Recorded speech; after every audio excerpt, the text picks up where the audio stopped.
Meditación de la palabra. Evangelio de Mateo, capítulo 18, versículos 21 a 35. Entonces Pedro se acercó a Jesús y le preguntó: Señor, ¿cuántas veces tengo que perdonar a mi hermano cuando me ofenda? ¿Hasta 7 veces? Jesús le respondió: No te digo hasta 7 veces, sino hasta 70 veces 7. Por eso, el reino de los cielos es como un rey que quiso ajustar cuentas con sus siervos. Al comenzar a hacerlo, se presentó ante él uno que le debía 10.000 talentos.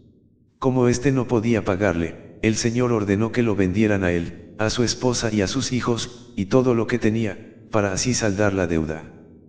Pero el siervo se arrodilló ante él y le suplicó: Ten paciencia conmigo, y te pagaré todo.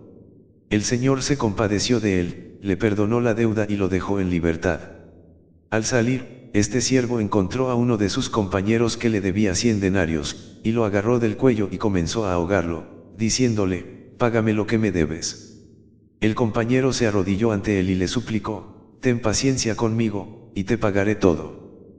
Pero el siervo no quiso escucharlo, sino que lo hizo poner en la cárcel hasta que pagara la deuda.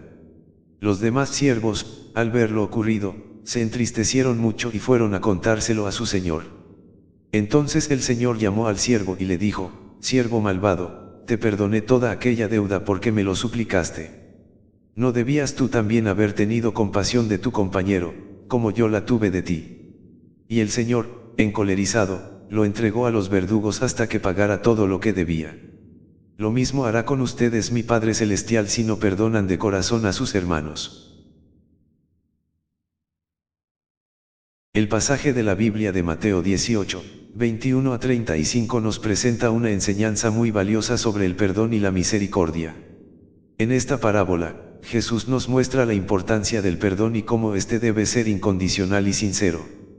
En primer lugar, es interesante notar que Pedro le pregunta a Jesús cuántas veces debe perdonar a su hermano, y Jesús le responde que no solo debe hacerlo 7 veces, sino 70 veces 7. Esta respuesta de Jesús es una indicación de que el perdón debe ser un acto continuo, un hábito que se debe practicar constantemente y sin límites.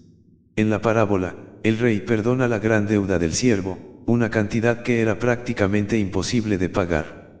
Sin embargo, el siervo no es capaz de mostrar la misma misericordia a su compañero que le debía una cantidad mucho menor. Esta actitud del siervo nos muestra la falta de agradecimiento y de compasión que a menudo tenemos en nuestras vidas. La enseñanza que Jesús nos deja con esta parábola es que debemos ser capaces de perdonar siempre y sin condiciones, incluso cuando la otra persona nos haya ofendido o nos haya causado daño. Debemos recordar que todos somos pecadores y que todos necesitamos del perdón de Dios. Por lo tanto, no podemos ser selectivos en el perdón que ofrecemos a los demás.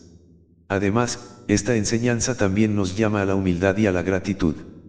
Debemos ser humildes para reconocer nuestros errores y limitaciones, y agradecidos por el perdón que Dios nos otorga constantemente.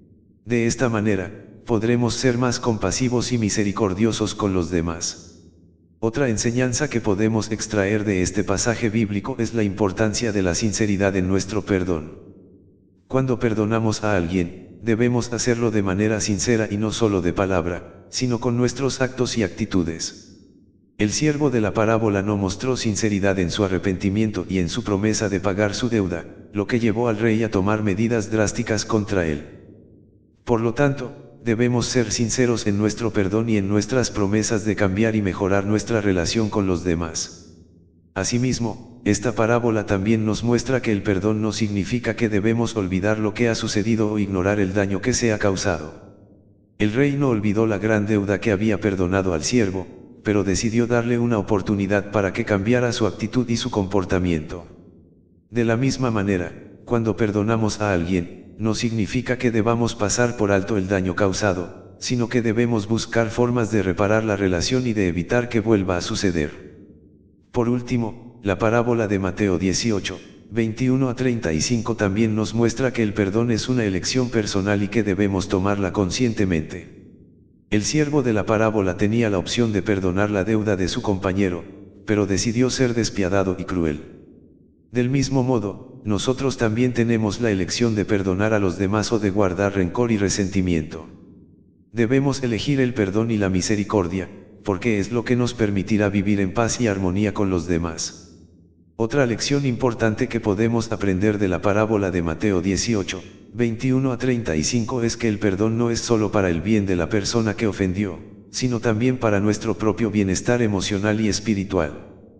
Cuando guardamos rencor y resentimiento hacia alguien, nos hacemos daño a nosotros mismos y nos alejamos de la paz y la felicidad que Dios desea para nosotros. El perdón nos libera de la carga del rencor y nos permite sanar nuestras heridas emocionales. Además, el perdón es una manifestación del amor cristiano que debemos tener hacia los demás.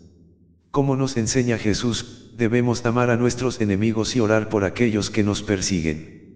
El perdón es una forma concreta de expresar ese amor, porque nos permite mirar a los demás como Dios los ve, como seres humanos imperfectos que necesitan del amor y la misericordia de Dios tanto como nosotros. Por último, la parábola de Mateo 18, 21 a 35 también nos muestra la importancia de la humildad y la compasión. El siervo de la parábola no mostró humildad ni compasión hacia su compañero que le debía una cantidad menor de dinero, a pesar de que había recibido una gran muestra de misericordia del rey. Debemos ser humildes para reconocer nuestras propias limitaciones y errores, y compasivos para entender que todos somos pecadores necesitados del amor y la misericordia de Dios. En conclusión, la parábola de Mateo 18, 21 a 35 nos muestra que el perdón y la misericordia son esenciales en nuestras vidas como cristianos. Debemos perdonar siempre y sin límites, ser sinceros en nuestro arrepentimiento y promesa de cambio, no olvidar el daño causado y elegir el perdón conscientemente. Debemos ser capaces de perdonar siempre, sin límites ni condiciones, y de ser agradecidos por el perdón que recibimos de Dios. El perdón es una forma de manifestar el amor cristiano hacia los demás y de expresar nuestra humildad y compasión. Al perdonar, imitamos a Jesús y nos acercamos más a la paz y la felicidad que Dios desea para nosotros. Querido Dios misericordioso, hoy nos reunimos en oración, reflexionando sobre la parábola de Mateo 18, 21 a 35. Nos enseñas que el perdón es esencial en nuestras vidas como cristianos y que debemos perdonar siempre y sin límites, tal como tú nos perdonas constantemente. Pedimos tu ayuda para que podamos cultivar un espíritu de perdón en nuestras vidas y en nuestras relaciones con los demás. Ayúdanos a ser sinceros en nuestro arrepentimiento y en nuestra promesa de cambio, para que podamos reparar las relaciones rotas y mantener la armonía y la paz en nuestras vidas. Danos la humildad y la compasión para entender que todos somos pecadores necesitados de tu amor y tu misericordia, y que debemos amar a nuestros enemigos y orar por aquellos que nos persiguen. Te pedimos también que nos des la fuerza y la sabiduría para no olvidar el daño causado, pero también para no guardar rencor y resentimiento en nuestros corazones. Ayúdanos a elegir conscientemente el perdón y la misericordia, para que podamos ser instrumentos de tu amor y paz en el mundo. Te pedimos que nos bendigas con tu gracia y tu amor, y que nos ayudes a seguir el ejemplo de Jesús, quien nos enseñó a perdonar sin límites. Amén.